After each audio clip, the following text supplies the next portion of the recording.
자, 지난주에 우리가 살펴보았던 이 느헤미야서 본문은 이 예루살렘 성벽 봉헌식이 드려지는 감격스러운 사건을 말씀해주고 있습니다. 자, 이스라엘은 하나님의 은혜로 이 영적인 부흥의 때를 맞이하고 있었고, 자, 그 부흥의 기쁨은 성벽 봉헌식에서 절정에 이르렀습니다. 자, 그때에 하나님께서 주시는 큰 기쁨은 자, 지난주 본문 마지막 절인 느헤미야서 12장 43절 말씀에 기록되어 있습니다. 자, 그 말씀에 따르면 자, 이렇게 나와 있습니다.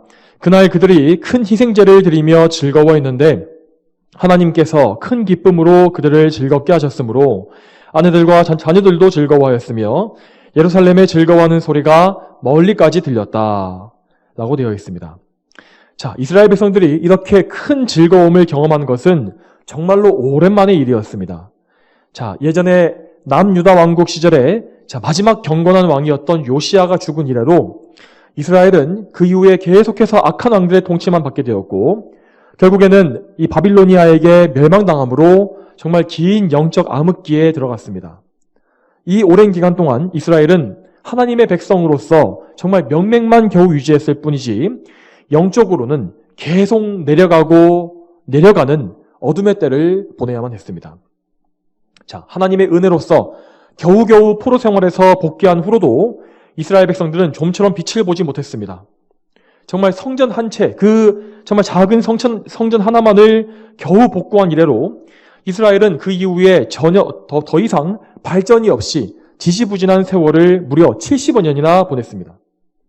이스라엘 백성들은 패배감과 무력감에 젖어 있었고 그 누구도 이렇게 예루살렘이 재건될 것이라고는 생각하지 못했습니다. 하지만 하나님께서는 이러한 영적인 패배와 어둠 속에서 이스라엘 백성들을 건져주신 것입니다. 하나님은 이 일을 위해서 먼저 느헤미야를 불러 세우셨고 그에게 하나님을 향한 열심, 그분을 향한 사랑과 경외감을 부어주셨으며 그를 인도하셔서 이스라엘의 영적인 부흥을 시작하셨습니다. 자, 이제까지 이스라엘의 대적들은 이스라엘을 완전히 제압하고 그들이 아무것도 하지 못하도록 억압하고 있었습니다. 그렇지만 하나님의 권능이 임했을 때, 하나님의 오른손이 그들에게 임했을 때 그 강한 대적들은 아무것도 하지 못한 채 물러날 수밖에 없었습니다. 그들은 이스라엘을 대적해서 큰 군대를 일으키기도 했습니다. 그렇지만 그 큰 군대를 통해서 정말 단 한 번 싸움도 걸어보지 못한 채로 무력하게 예루살렘 성벽의 완공을 지켜보기만 했습니다. 왜냐하면 하나님의 손이 그 군대를 막으시고 그들의 공격을 허락하지 않으셨기 때문입니다. 하나님께서는 이 부흥을 완성하시기 위해서 예루살렘 성벽이 완공된 이후에 오히려 더욱더 놀라운 역사를 허락하십니다. 여러분, 사실 이 이스라엘 백성들에게 가장 심각했던 문제는 이 예루살렘 성벽이 무너져 있었던 것이 아니라 그들의 영적인 상태가 완전히 허물어져 있었던 그 사실이었습니다. 그들의 영적인 성벽, 이 영혼의 문제를 다시 재건하고 이스라엘이 다시금 하나님 앞에 하나로 뭉치게 하는 것은 오히려 이 예루살렘 성벽 건물을 재건하는 일보다 훨씬 더 힘든 일이었습니다.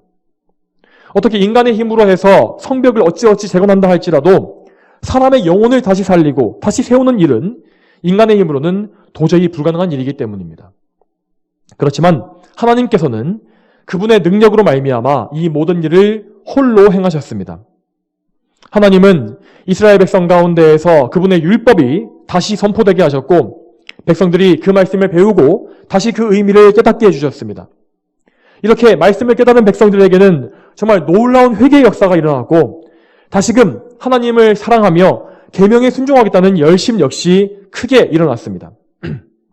이러한 상태에서 예루살렘은 다시금 하나님의 백성들로 가득 채워지고 성전 사역자들의 체계와 직무가 회복됨으로써 성벽 봉헌식 역시 성대하게 치러질 수 있었던 것입니다.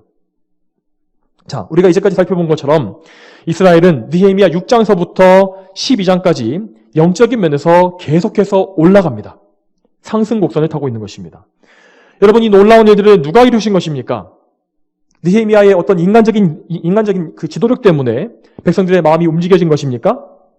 자, 물론 느헤미야가 대단한 인물인 것은 맞습니다.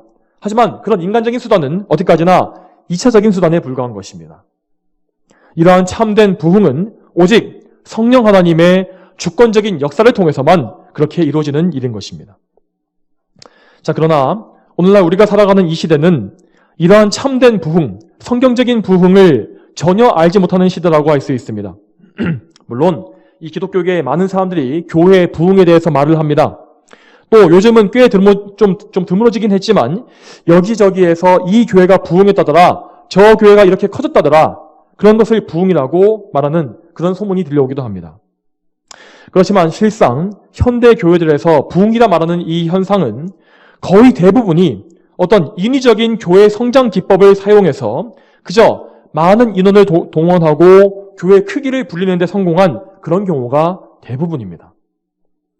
그저 세상 사람들이 많이 원하고 좋아하는 것, 그런 유행을 잘 발견해서 그 요점을 찝어서 그것을 이용해 많은 사람을 끌어모으고 그렇게 많이 모인 사람들이 열심히 교회에 봉사하게 독려하거나 또는 그들의 감정을 자극해서 열광적인 찬양 집회와 방언 등의 그런 영적인 현상이 벌어지면 그것을 부흥이라 말하는 것이 오늘날 대부분 기독교계의 인식입니다.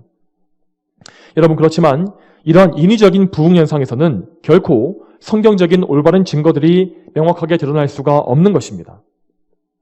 이제까지 우리가 느헤미야서에서 확인할 수 있었던 바와 같이 성령의 역사로 일어나는 참된 부흥은 오직 성경의 말씀을 통해서만 시작되는 것입니다. 그러므로 참된 부흥은 항상 하나님의 부르심을 받은 소명이 있는 참된 말씀 사역자들이 먼저 세워지고 그들을 통해서 하나님의 거룩한 말씀이 있는 그대로 선포되는 것에서부터 시작되는 것입니다.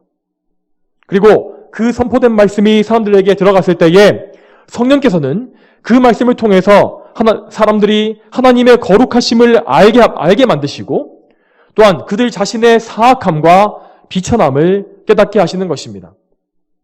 그렇게 해서 성령의 역사로서 죄를 자각한 사람들은 자신의 죄인됨과 자신의 모든 죄악을 깨닫고 깊이 통회하며 하나님 앞에 자기의 죄를 자복하게 됩니다. 그리고 이어서 그렇게 참되게 회개한 사람들은 예수 그리스도를 그들의 구원자로 굳게 믿음으로써 모든 죄를 다 사함받았음을 확신하게 되며 그리고 죄에서 자유를 누리는 가운데 하나님을 뜨겁게 사랑하고 그분의 계명에 순종하고자 하는 열심 역시 가지게 되는 것입니다. 이러한 참된 부흥을 경험한 성도들은 하나님으로 인해서 기뻐하는 마음이 충만하게 되며 또한 하나님을 기쁘시게 하는 그것에 모든 마음과 모든 삶의 모든 것을 다 집중하게 됩니다. 자, 이러한 일련의 과정과 모든 원리가 바로 성경에 기록되어 있는 올바른 부흥입니다. 그리고 교회 역사 속에 일어났던 모든 참된 부흥들은 항상 이러한 원리와 과정에 의해서만 일어났습니다. 반면에 성령님의 역사가 아닌 거짓 부흥에서는 결코 올바른 말씀이 선포되지 않습니다. 그 대신에 참된 교리와 신학을 벗어나버린 자의적인 성경 해석이 나타나게 되고 인본주의적인 메시지가 선포되게 됩니다. 이러한 곳에서는 제 아무리 놀라운 기적이 벌어지는 것처럼 보인다 할지라도 절대 그것은 성령의 역사일 수가 없는 것입니다. 왜냐하면 진리 영이신 성령께서는 결코 그분의 거룩함과 진리를 훼손시키시는 방법으로 역사하시지 않으시기 때문입니다. 물론 이러한 거짓 부흥에도 이 사람들이 구름대처럼 몰려들긴 합니다. 그렇지만 정작 그들은 하나님 앞에 죄인인 자신의 상태를 전혀 깨닫지 못하며 당연히 자신의 죄를 통회하고 자복하는 역사 역시 일어나지 않습니다. 그리고 그들은 하나님을 기뻐하는 것이 아니라 하나님께서 주시는 어떤 다른 부차적인 열매들을 기뻐하게 되어 있습니다. 그들은 하나님이 아니라 감정에 치우친 온갖 신비적인 종교 체험만을 갈망하게 되고 또한 자신의 상한 마음을 위로받는 것에만 집착하게 됩니다. 또 그리고 물질적인 부유함이나 또 무슨 가족관계가 회복되는 것, 병을 치료받는 것 등등 그들이 바라는 것은 아주 다양합니다. 물론 하나님께 이러한 것들을 구하고 응답받는 것은 절대 나쁜 것이 아닙니다. 참된 성도라면 당연히 하나님께 도움을 구하고 그분에게서 인생의 모든 필요를 얻는 것이 맞는 것입니다. 자, 그렇지만 제가 여기에서 말씀드리고자 하는 것은 우리가 궁극적으로 바라고 기뻐해야 하는 대상이 하나님의 선물들이 아니라 하나님 그분 자신이라는 사실입니다. 예수 그리스도를 믿고 회개함으로 하나님과의 관계가, 그분과의 관계가 온전하게 회복되는 것, 그것이 먼저인 것입니다. 이렇게 하나님과 거룩한 교제 가운데서 동행하게 되면 우리가 하나님 안에 거하게 되기 때문에 하나님으로 인하여 삶에 있는 온갖 문제 역시 점차적으로 해결되는 것입니다. 그러므로 하나님과의 진정한 관계 회복이 일어나지 않은 채로 그분을 사랑하는 마음이 없는데도 오직 콩고물에만 정신이 팔려 있는 것은 결단코 성령의 역사라고 할 수가 없는 것입니다.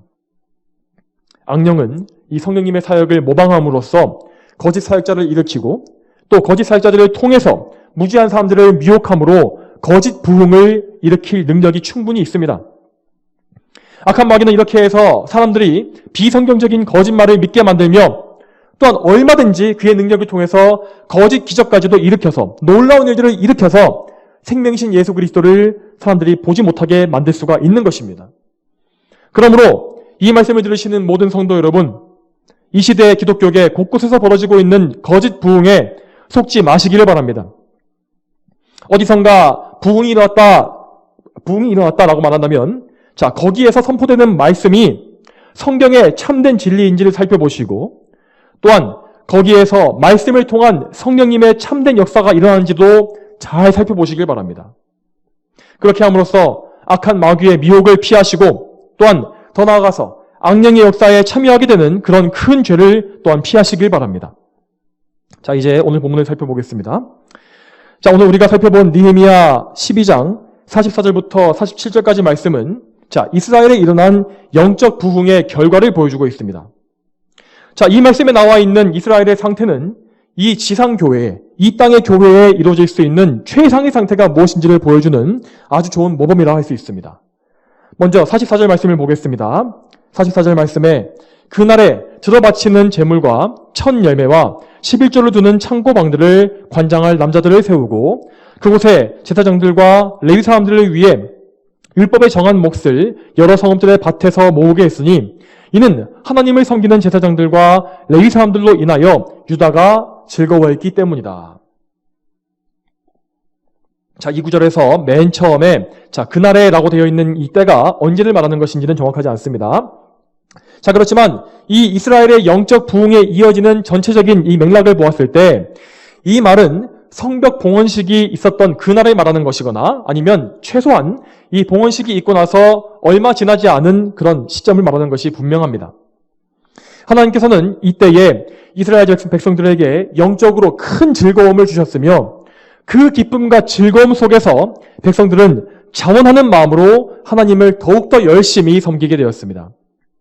그들은 이 거룩한 봉헌식이 끝나자마자 가장 먼저 행한 것이 이것입니다.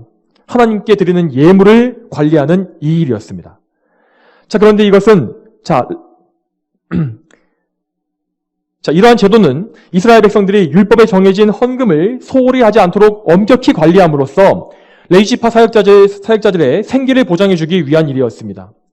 자, 레위지파 사람들의 기업은 그들은 땅이 없고 기업으로 받은 땅이 없고 그들의 백성들이 드리는 11조가 그들의 기업이었기 때문에 11조가 제대로 바쳐지지 않게 되면 그들은 생계를 유지하는 것이 불가능했습니다. 그래서 느헤미야는 레위지파 사역자들이 계속해서 사역에 전념할 수 있게끔 헌금을 드리고 관리하는 제도를 체계적으로 정비하고 또 그렇게 굳건하게 세운 것입니다. 자, 44절 말씀에서 백성들이 드린 예물은 세 가지가 나옵니다. 자, 그 중에 첫 번째로 들어 바치는 제물이라는 것은 이것을 다른 말로 해서 거제물이라 부르는 것인데 이것은 제물을 이렇게 하늘로 높이 들어 올렸다가 내리는 식으로 드리는 이런 제사의 제물을 말하는 것입니다.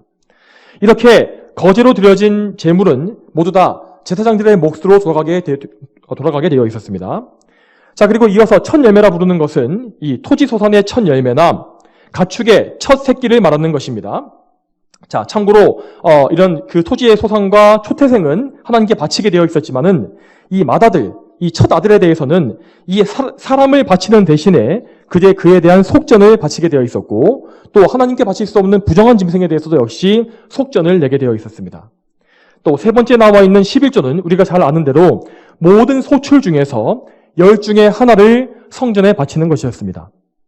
이렇게 바쳐진 11조는 먼저 레위인들의 몫으로 돌아갔고 레위인들은 그렇게 자신이 받은 11조 중에서 또다시 10분의 1을 구별해서 제사장들에게 주게 되어 있었습니다. 이처럼 원래 하나님께서 이스라엘 백성들에게 주셨던 이 모세 율법, 이 율법의 규례는 성전 사역을 위해서 세워진 이 레위 자손들의 생계를 보장함으로써 성장과 제사를 중심으로 한 신앙생활을 유지하도록 보장했습니다. 자, 이렇게 율법 자체는 이스라엘이 하나님을 섬기는 데에 부족함이 없이 온전했습니다. 하지만 늘 이스라엘 백성들이, 그 사람들이 온전한 율법을 떠났기 때문에, 그것을 깨뜨렸기 때문에 모든 신앙의 질서가 무너진 것입니다. 그렇지만 이제 이스라엘 백성들은 모든 율법 규정을 준수하고 레위지파 사람들을 존중하여서 그들의 사역을 열심으로 돕게 되었습니다. 44절 마지막에 이렇게 나와 있습니다. 이는 하나님을 섬기는 제사장들과 레위 사람들로 인하여 유다가 즐거워했기 때문이다. 자, 이스라엘 백성들은 하나님을 즐거워하는 영적인 기쁨을 가지게 되었기 때문에 하나님을 섬기는 이 사역자들 역시 즐거워하게 된 것입니다. 사역자들은 온 마음을 다해서 거룩하고 성실하게 하나님을 섬기고 있었고, 백성들은 그 사역자들을 통해서 이루어지는 모든 하나님의 일을 바라보면서 즐거워하고, 또한 그 일을 하는 사역자들을 역시 존중하게 된 것입니다.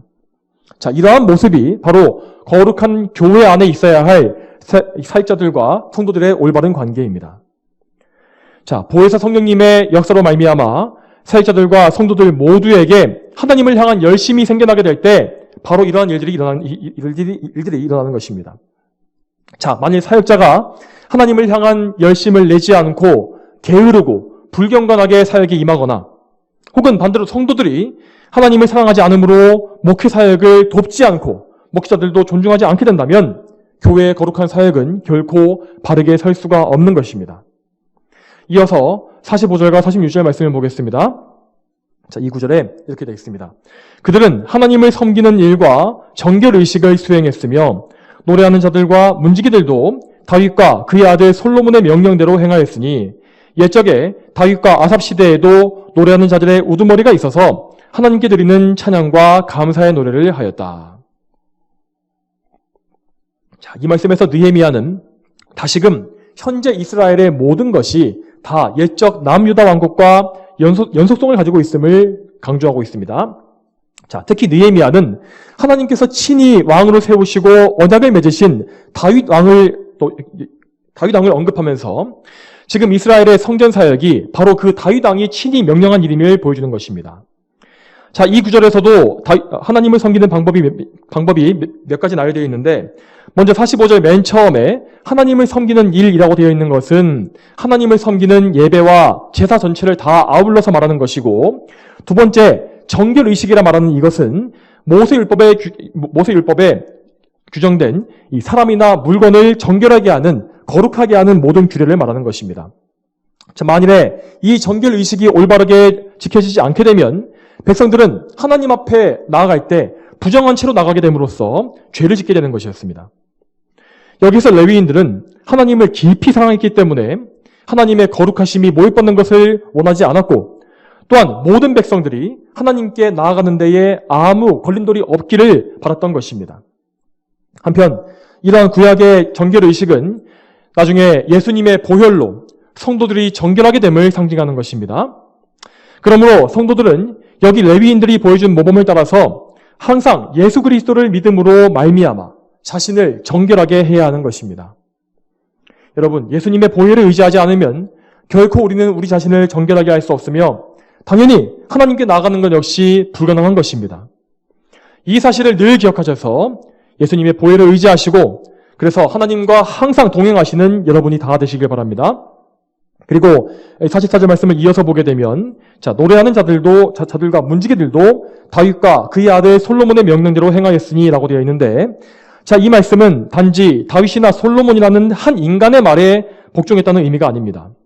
자, 이 말씀은 성령의 영감으로 다윗과 솔로몬에 의해 기록된 하나님의 말씀에 순종했다는 의미로 해석해야 하는 것입니다. 자, 45절에서 이스라엘 백성들이 따랐던 다윗의 명령이라는 것은 역대상 23장부터 26장까지에 나와 있습니다. 여기에서 다윗 왕은 솔로몬에게 왕위를 물려주면서 레위인과 제사장들의 계보를 따라서 각자의 직무를 나누어 주고 있습니다. 그리고 다윗의 이 명령은 역대상에 나와 있는 명령은 나중에 솔로몬이 성전을 건축한 뒤에 모두 다 성취되게 되었습니다. 왜냐하면 솔로몬이 이 성전을 지을 때에 자기의 마음대로 모든 것을 정한 것이 아니라 아버지 다윗의 명령대로 성전의 모든 일을 세웠기 때문입니다. 역대하 8장 14절 말씀에 그 내용이 나옵니다. 자, 역대하 8장 14절. 자, 또 솔로몬이 그의 아버지 다윗이 정한 법도에 따라 제사장들에게 섬기는 일을 위하여 반열을 정해주고 레위인들에게도 직분을 맡겨 매일 정해진 임무에 따라 찬양하고 제사장들 앞에서 보좌하게 하였으며 또 문지기들에게 그 길의 반열에 따라 그 각 문을 지키게 하였으니 이는 하나님의 사람 다윗이 그에게 명령하였기 때문이다. 이렇게 하나님의 사람 다윗은 성령님의 영감을 통하여서 성전의 제도를 만들고 명령했으며 그리고 그 아들 솔로몬에 의해서 그 명령이 온전히 다 이루어졌습니다. 이렇게 해서 다윗과 솔로몬의 시대에는 모든 성전 사역이 가장 질서 있게, 가장 올바르게 이루어질 수 있었던 것입니다. 자, 여러분, 그리고 오늘 본문에서 가장 중요한 것은 이 느헤미야 시대에 와서 이 느헤미야 시대에 다시금 다윗 왕 시대에 가장 질서 있고 책이 잡힌 규례가 성전에서 다시 회복되었다는 사실입니다. 여러분 잘 생각해 보십시오. 이 다윗과 솔로몬의 시대라는 이때는 이스라엘 왕국의 최고 전성기로서 자, 지금 현재까지도 유대인들이 그리워할 만큼 찬란한 황금기였습니다. 이스라엘 백성들은 그때에 정말 신실한 왕의 통치를 받았기 때문에 영적으로는 물론이고 경제, 정치, 군사 모든 부분에서 정말 최고의 시대를 보냈습니다. 그 황금 시대에 비해서 지금 느헤미야 시대는 어떻습니까? 지금 그들에게는 다윗은커녕 정말 가장 미약한 왕조차 한 명 없었고 국가나 영토도 없었으며 단지 예전에 비해서 크게 축소되어 버린 예루살렘과 성전만이 남아있을 뿐이었습니다.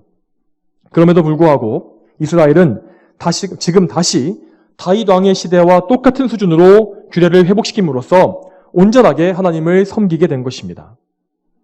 이 사람들이 이렇게 악조건 속에서도 다시 율법을 회복할 수 있었던 것은 사람의 힘으로 된 것이 아니라 오직 하나님의 능력으로 이루어진 일입니다. 하나님께서 이러한 일을 허락해 주신 이유는 이 느헤미야의 시대를 통해서 예수님께서 장차 오실 그 때를 준비하시기 위함이었습니다. 하나님께서는 느헤미야 때에 예수님의 모형인 성전과 제사 사역을 다시 세워주심으로써 그분의 언약 백성들에게 메시아를 바라보는 믿음이 회복되게 하신 것입니다. 이렇게 하심으로써 하나님의 구속사가 단절되지 않았고 또 이어지게 되었으며 하나님의 백성들은 영적인 계보를 계속해서 이어갈 수가 있었습니다. 이제 본문의 마지막인 47절 말씀을 보겠습니다. 자, 이 구절에서는 이스라엘 자손들 안에서 헌금 규례가 율법대로 바르게 지켜지는 것을 보여주면서 전체 내용이 마무리되고 있습니다. 47절 맨 처음에 스룹바벨과 느헤미야의 시대라고 이렇게 나와 있는데, 자, 이 스룹바벨이라는 사람은 느헤미야 때로부터 90년 전에 1차 귀환민들을 이끌었던 지도자라는 것을 여러분 다 아실 것입니다. 자, 당연히 이 말씀은 스룹바벨 시대로부터 느헤미야에 이르기까지 90년이 넘는 세월 동안 항상 쭉 헌금 규정이 잘 지켜져 왔다라고 말하는 것은 아닙니다. 이스라엘 백성들은 그 오랜 기간 동안에 온갖 풍파를 거쳐가면서 하나님의 은혜로서 이렇게 개혁을 이루어내고 부흥을 허락받은 것입니다. 그리고 마침내 율법의 규례가 온전히 이루어진 것은 이 느헤미야 때에 와서 이루어진 것입니다. 그렇기 때문에 자, 느헤미야가 여기서 기록한 이 내용은 자, 포로 귀환 시대 전체가 자, 스룹바벨로부터 시작해서 지금까지의 모든 그 역사가 결국에는 하나님의 은혜 가운데 영광스러운 결말을 맞게 되었다라는 것을 의미하는 것입니다. 다시 말해서 스룹바벨로부터 시작된 이 포로 귀환의 역사가 결국에는 율법의 규례가 온전히 지켜지는 이런 아름다운 결실을 맺게 되었다는 사실을 이렇게 표현한 것으로 이해하시면 되겠습니다. 이제 이스라엘 백성들은 하나님의 율법에 순종하여 온전한 예물을 바쳤고 레위인들은 또다시 자신의 몫에서 성별된 것을 제사장들에게 돌림으로써 율법을 지켰습니다. 이렇게 함으로써 레위 지파의 모든 사역자들은 생계에 아무 걱정이 없이 오로지 하나님의 사역에만 집중할 수 있게 되었고 모든 백성들은 다 함께 하나님을 기뻐하는 가운데 성전을 통해 하나님께 나아가고 또한 자신의 생업에도 충실하게 된 것입니다. 자, 결론적으로 이스라엘의 포로를 귀한 역사, 이 모든 역사는 이렇게 가장 좋은 결말을 맺게 되었습니다. 그렇지만 여러분, 이 좋은 시기는 그렇게 오래가지 못했고 다음에 바로 나오는 13장에 가서는 또다시 예전의 죄가 또다시 나타나고 다시금 개혁을 해야 하는 다소 실망스러운 역사가 반복되는 것을 볼 수 있습니다. 자, 13장의 내용은 다음 주에 이어서 살펴보도록 하겠습니다. 자, 성도 여러분, 오늘 본문은 이 거룩한 교회가 갖춰야 할 가장 모범적이고 아름다운 모습을 제시해주고 있습니다. 자, 여기에서 이스라엘 백성들은 하나님을 즐거워하는 동시에 그들의 말씀 사역자들을 사랑하고 기뻐하는 것을 볼 수가 있습니다. 이처럼 참된 성도는 진리를 선포하는 목회자의 가치를 아는 사람들입니다. 거듭난 성도는 하나님의 입에서 나오는 말씀을 지극히 사랑하고 그 말씀을 더 알게 되어서 하나님을 알기를 원합니다. 그래서 그들은 그 거룩한 말씀을 선포하고 가르치는 목회자들을 사랑하고 존중하게 되는 것입니다. 자, 반면에 육적인 사람들, 거짓 신자들은 목회자를 도저히 존중할 수가 없을 것입니다. 자, 왜냐하면 순수하게 육적인 안목으로 보았을 때 목회자라는 사람은 전혀 생산성이 없고 도대체 무슨 일을 하는지 모를 인간으로 보일 수밖에 없기 때문입니다. 오늘날 배금주의에 쩔어 있는 사람들이 목회자를 멸시하는 이유가 바로 그것입니다. 물론 지금은 워낙에 올바르지 못한 목회자도 많고 또한 온갖 악한 이단의 사역자도 많기 때문에 그런 영향을 받는 것이 사실이긴 합니다. 그렇지만 그런 것과 무관하게 이 시대의 전반적인 이 세태, 전반적인 풍조는 항상 계속해서 목회자와 교회의 사역을 멸시하는 쪽으로 빠르게 흘러가고 있습니다.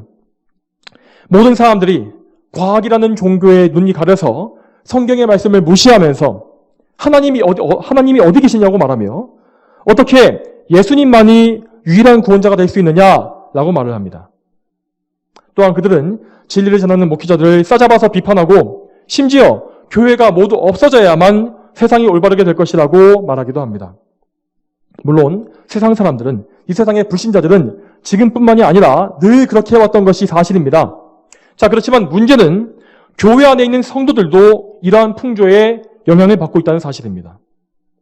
잘못된 가르침에 영향을 받아서 목회자의 영적인 권위와 교회의 질서를 무시하는 일이 얼마나 교회 안에 많이 벌어지고 있습니까? 또한 여러분, 오늘 이 느헤미야 본문 말씀에는 11조의 규정과 이 원리에 대해서도 잘 나와 있지 않습니까?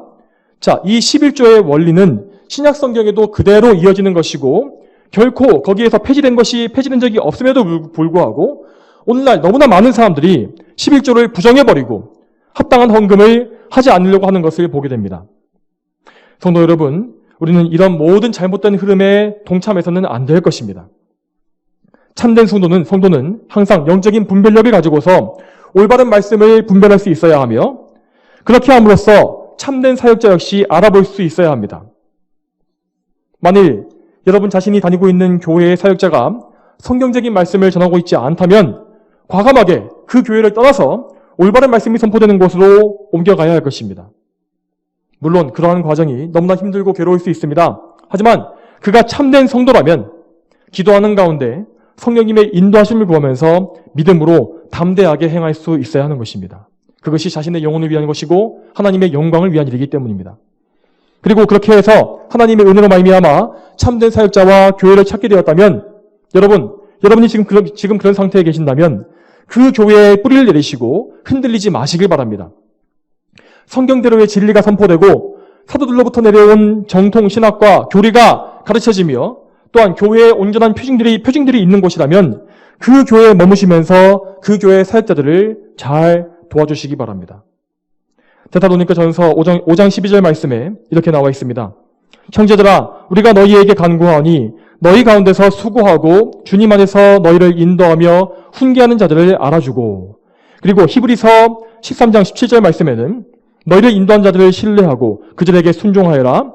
그들은 너희 영혼들을 위하여 깨어 있어서 마치 자신들이 청산해야 할 자들인 것처럼 하니 그들이 기쁨으로 이 일을 하게 하고 탄식하면서 하게 하지 마라. 그렇지 않으면 너희에게 유익이 없기 때문이다 라고 하였습니다. 여러분, 이 말씀을 잘 기억하시므로 사역자들이 말씀대로 행하는 모든 일을 신뢰하고 순종하시기를 바랍니다.